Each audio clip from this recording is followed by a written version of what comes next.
Members, HB 18 is being peddled as a bill about ethics and integrity, but integrity isn't what this bill delivers. What HB 18 really delivers is punishment, not for the representatives who took a stand against something that is fundamentally unjust, but for ordinary Texans who want their voices heard during a political fight. Now let's do the math. There are more than 1,800 registered lobbyists here in Texas, but let's not even use that number. Let's just take 100 lobbyists, barely 5% of the total here in Austin. Over a 2-week period, the same amount of time as those representatives took who took a stand, those 100 lobbyists could legally spend more than $16 million on the 88 Republicans who stayed here at the Capitol.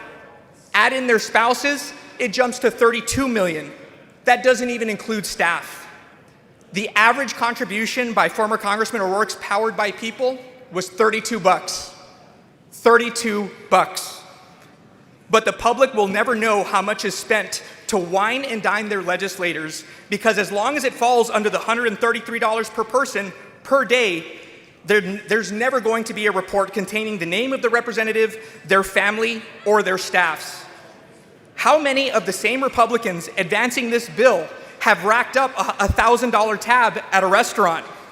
HB 18 punishes a teacher who makes a modest donation to support her representative, but it does absolutely nothing about the tens of millions of dollars in lobbyist whining and dining happening right here every single night.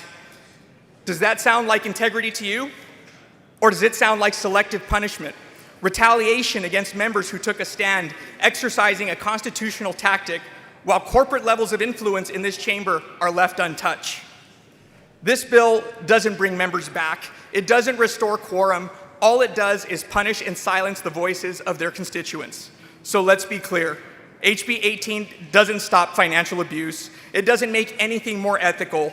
The only outside influence it blocks is ordinary people, the very constituents we serve, cutting off one more way they can express their views. It doesn't create integrity. It creates a two-tier system of influence. One where ordinary Texans are silenced, and another where lobbyists can still wine and dine lawmakers by the millions. So for the sake of ordinary Texans, for the nurse, for the teacher, and the veterans whose voices should matter as much as those 1,800 lobbyists, I urge you to vote no on HB 18.